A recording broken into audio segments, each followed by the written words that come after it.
Hey everybody, this is the Let's Talk podcast, hosted by Ira Warren, a facilitator and coach with Vistage Worldwide. In each episode, Ira shares with you over 40 years of successful business leadership and his driving passion to enhance the lives of CEOs throughout Long Island using the Vistage Peer Advisory model. Here's this week's show. This week on the Let's Talk podcast, I'm excited to host a business leader who exemplifies a masterclass in entrepreneurship, technology, building a wonderful brand and company, and learning to pivot during a global pandemic when he lost 90% of his business almost overnight. Kenny Schwamb, he's the founder, owner, and CEO of Order a Plumber based in Islip Terrace, Long Island. Welcome to Let's Talk, Kenny. Ken, could you give the listeners a little context here? You started your business in 2007.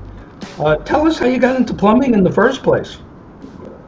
Sure, absolutely. Thank you for the introduction, Ira, and it's a pleasure to be here. Thank you for having me.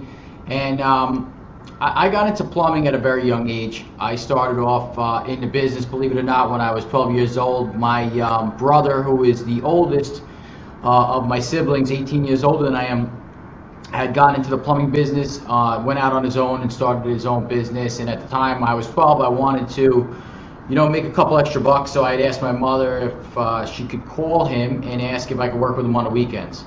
So she did, and he took me up on that offer. And from that point on, every weekend, every holiday, every summer, I worked with him in the field as his helper, all the way up as I got older through high school, eventually through college.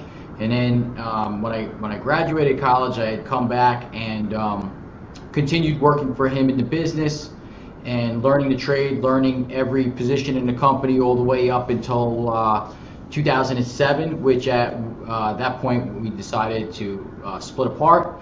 And I went out on my own and started my own business.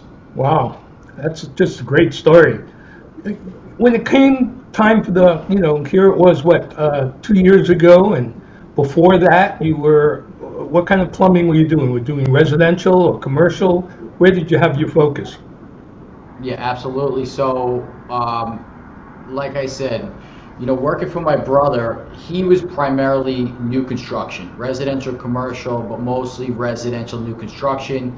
And, that kind of was booming and building and going great right up till about 2007, which, as I mentioned, that's the time when I had left him and we had split apart, and I had went out on my own, and I was going to go right into the same, the same avenue of business, which was residential new construction, and the housing market crashed.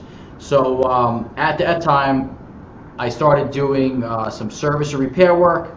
I started doing some more commercial and industrial projects, and I started branching out off the island into New York City to try and find work. Work was kind of scarce at the time. So I primarily stayed with new construction, but went into some industrial, some commercial, and as everything started to come back from the housing market crash of 2007 through 2010, 11, 12, I kind of fell right back into that residential new construction, single family, high-end residential, 8,000 square foot and up was kind of our bread and butter at that time. So then the pandemic struck and all of that came to a halt. How'd you respond to COVID? What was that like for you? That was, it was rough, at first, like everybody else.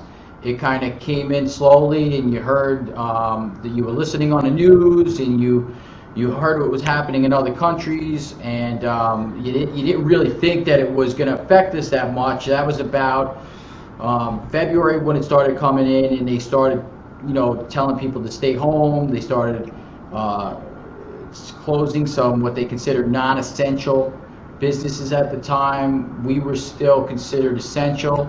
Even with our construction projects, they still considered that essential.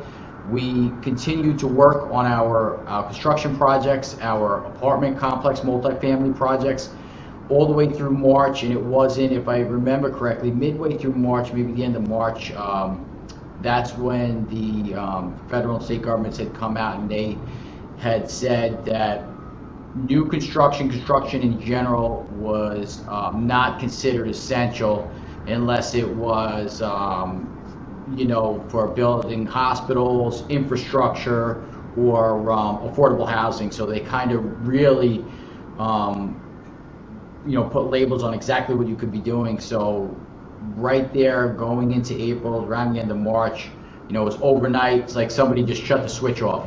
All of our construction projects stopped at one time. That time we had about 55 employees working in the field, 55 plumbers working in the field. Most of them, 90% of them, being on construction projects. And basically overnight, like I said, the switch was just turned off. Construction projects were closed. One day we were on them, next day we weren't.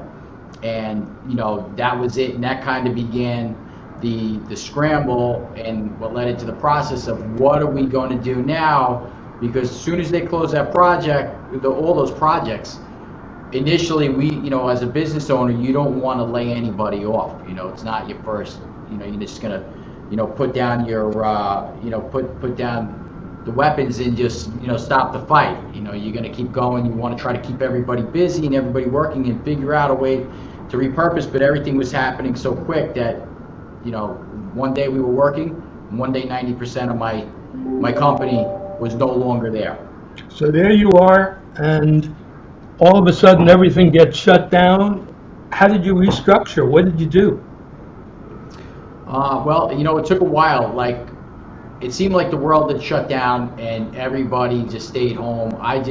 For one, every morning I just kept getting up and coming into the office like as if I was going to work on a regular day. I just really didn't let it affect me in that aspect. I just wouldn't stay home. My wife was like, "What are you going to do at the office? Everything's closed down." I just got to go there and I got to figure this out.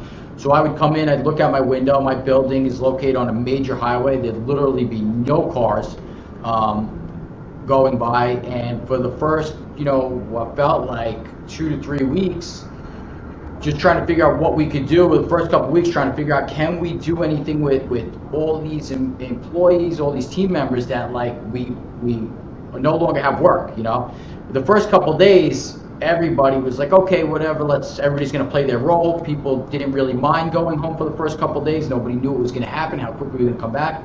But as it went on, like 1 week led to 2 weeks, and 2 weeks led to a month, we quickly realized that we were going to have to do something. So we started to turn our focus onto what we were still allowed to do, which was service and repair work, which was considered essential at the time and remained essential and still is essential. And we did have a small service and repair division that we were working on building over the previous couple of years as we were doing our construction. And at that point, we just said, listen, we got to turn all of our focus towards the service and repair. People were still calling for repair work, and we still had a couple service plumbers that were willing to come in and do the work, and that's what we did. We just took some. Yeah, go ahead, Ira. No, I'm sorry. I was going to ask, did you have to lay off anyone, or? Yeah, so unfortunately, there wasn't a lot we could do. It kind of came down to a decision as at the same time that they were shutting down the projects, the state and federal governments were coming out on a daily basis, constantly changing what was going to happen, how businesses were going to be held responsible, and what the businesses were going to be responsible for paying per employee. So if we have 55 plumbers in the field, at one point the federal government was putting the responsibility on the business to pay each one of those individuals. I believe at the time it was 80 hours that we had to come out of pocket and pay that. They didn't have to use their sick time. So if you times that by 50, that would have been a huge expense. So we were kind of juggling, what are we going to do? Is this going to come out? There was no talk of the government subsidizing businesses at that point and helping businesses pay for that.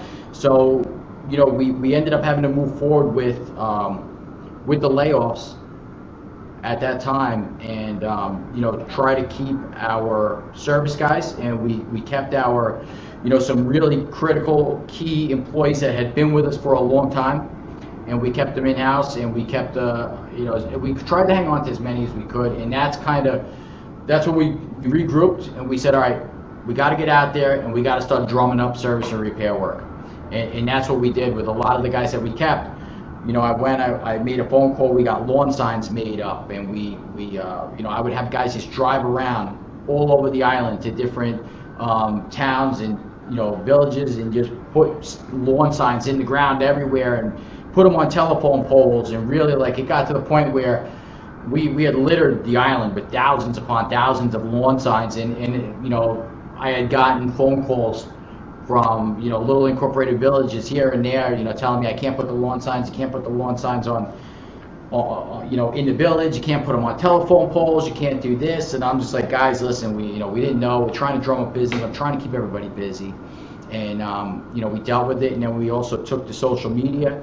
We started creating more and more posts. We started, letting everybody know, hey guys, we're here for you. We're still doing service. Our guys have gloves. We have masks. We have all the necessary PPP. We made a mad scramble to, order all of that stuff and order it in bulk so we would have it, for that time period. And even when we opened back up, we were making plans to get to stockpile as much PPP as possible, which we did. And that's it. And from that point on, we really started kind of restructuring, and we were operating as a full service business. There was no construction going on. We had stopped doing that. We had stopped focusing on that, and just said, put it on the back burner. And we started putting in processes and protocols and best business practices to be able to grow a service division. What's amazing to me is, in listening to you, all I could think of is how committed to your staff and your people you are. What other problems did you run into during this period of time? It must have been really difficult. Yeah, it was difficult. Listen, the major problem is just, although you want to keep people working, you want to keep the team working, it was touch and go. It was some scary stuff at the beginning. Some of our team members would get nervous. They didn't want to get sick. They didn't know whose homes we were going into. So that was probably a big obstacle right there. And that, coupled with, we also have clientele now that needs our service, and they need us to go there, and they need us to be in their home when they're basically locking everybody out. I remember this is a time when people were wiping down their Amazon packages, wiping the cardboard with Clorox wipes. Like, that's how nervous everybody was. And we're actually sending, a technician into their home. So it was like a double-edged sword. It was like trying to protect our techs and trying to protect the clients, and make both feel comfortable and feel safe at the same time, and be there for both of them. So having those processes and putting those in place, because it was a time that we were creating the process and the protocol for safety for the technicians and for the clients, when there was we've never seen anything like this. There was no protocol, there was no handbook for it, there was no best practice for it. We kind of were making it up as we were going along and trying to figure it out as we go along. I remember on one of the first weeks I was out, we were buying the masks, and we couldn't get some, and we went as far as to go to Home Depot, and we were buying respirators that, like, you would see spacklers wear, like giant respirators that we were having our technicians wear, and these guys could barely breathe in these things, but they were working in them and going in our clients' houses and performing plumbing repairs. And so that was a major obstacle, and fortunately we were able to push through that and overcome. There's an old saying that it's lonely at the top. And here you are running your company. Things have been going smooth since 2007. And all of a sudden, as you said, this whole experience of where there is no playbook, there is no guidance. How did you manage to stay on top of everything and move forward? Who did you lean on? How did you get what you were going to do? That's a good question. So I would say, listen, in business and owning a business, running a business, everything, it's never really a smooth ride. There's always bumps, and the one thing that I pride myself on is I tell everybody, as I go, I seem to hit every bump in the road. I quickly learn from it and readjust it and refocus it and keep going. The pandemic itself wasn't a bump.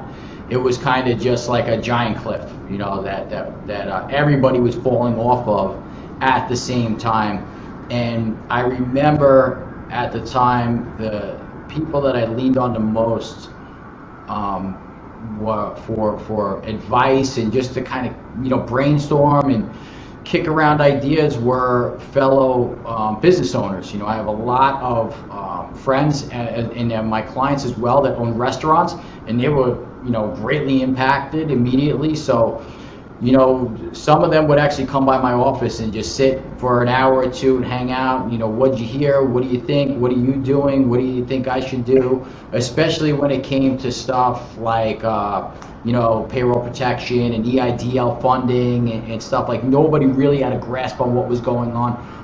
Thank God I had a great relationship with my bank and my bankers, who kind of kept me abreast of everything that was going on play by play. So I kind of became like a conduit to my friends and other business owners that at the time didn't really have a good handle, and their banks weren't giving them the information that they needed, and if they were, it was just generic, vague information. And so that's who we leaned on each other, the business owners alike. That's really what helped get us through those first couple months until things started to get panned out and put into place. Yeah, you're fortunate, I think, in that you had other fellow CEOs and business owners that, there is nothing like being advised by peers who've been there or in the same situation you are. Well, now we're Absolutely. 2022. We've gone through Delta. We've hopefully gone through Omicron. Hopefully, lots of things may change and lots of things won't. How do you see 2022 and where things are?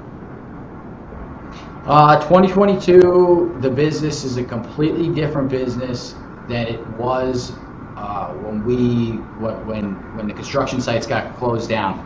So, like I said, we continued to focus on the service, and we built the service up to now. Prior, we were 90% construction, 10% service, and now we're 50-50, and with a focus on continuing to evolve that to the point where we're 90% service ideally and 10% construction. So, everything is looking good for 2022. A lot of the processes, and we made investments in software for the service, so we're constantly monitoring month-over-month revenue. And now that we're out of what I would call the pandemic, the initial phase of the pandemic, to where we started to ramp back up, and now we're in 2022, we have a 1-year look back. We can look back to 2021 and say, okay, this was us ramping up, and we did very well in 2021. We doubled our service revenue from 2019 and I mean from 2020, I should say.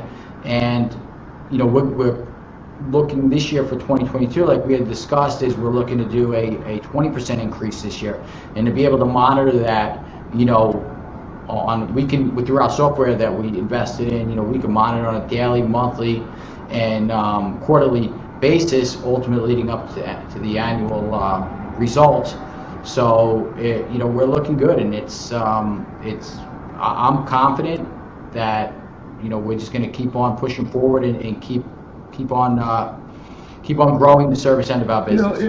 It's interesting. I'm listening to you and what you went through and how you pivoted through all of this, and I'm just struck with the fact that in a very strange sort of way, this may have been one of the best things that ever happened. Here you've restructured your business to a different business model. You probably gained tremendous support and loyalty from your people for how you treated them. You learned a whole lot. And I'm just wondering, as we're coming to a close on our cast, I wanted to ask you, what's probably the biggest lessons you learned during this difficult period? And what advice you might have for other CEOs who lead companies through difficult times? I would say that looking back on it, it's just, you just got to keep going to work. I saw a lot other businesses, throwing a towel, and there may have been some underlying reasons prior to the pandemic, but the fact that I just kept coming to work and just staying focused and, one day at a time, eventually, whenever there's a downturn, there's always going to be an upturn. Wherever there's dark, there's always going to be light. And, through every bump in the road that I've hit, even leading up to the pandemic, you quickly condition yourself to know when you're going through a bad period or a bad time. And I just immediately accept it and say, okay, now, this is the rough period. I gotta push through it, and I'll be much better off, and I'll be prouder of myself and happier with the accomplishment once we get out on the other side of the tunnel. And that's what I would say, just don't throw in the towel, stay focused, and just look at all your options. Don't get frustrated when the answer doesn't come to you right away. It will reveal itself. You just gotta keep moving forward. Just keep moving forward at all times, and eventually a door will open right when you need it. Yeah, it's funny. I just saw a quote by Dolly Parton, who said, "If you want to have the rainbow, you got to put up with the rain." And I think you really do exemplify that. And it's an absolute pleasure speaking with you today, and you're sharing your experience with our listeners. Tell me, Kenny, how can we find out more about Order a Plumber? Absolutely. I would say the best way to find out more about Order a Plumber is to go to our website. That's orderaplumber.com, and take a look around. You can also check us out on Facebook, Instagram. We've recently started to roll out some tips and tricks and educational videos on YouTube and on LinkedIn, and all of those you could get to right through our website. If you scroll to the bottom, we have the links to all those social media sites where you could get to see and hear and follow what we're doing here at Order a Plumber. Well, thank you so much for joining us today. It's really been a pleasure, and I wish you continued success with Order a Plumber. Excellent. Thank you, Ira. I really appreciate the opportunity. I appreciate being here, and thank you very much. Thank you. Thanks for listening to Let's Talk Podcast with your host, Ira Warren. I hope you enjoyed the discussion. If you're interested in joining more than 23,000 members across the globe that count on their Vistage Peer Advisory Group to help them make better decisions, be better leaders, and get better results, then let's talk. As always, you can head over to irawarren.com to sign up to our email list, get more information on joining my Vistage Peer Advisory Group, as well as check out all the links and resources in the show notes. That's all for this episode, folks. See you next time.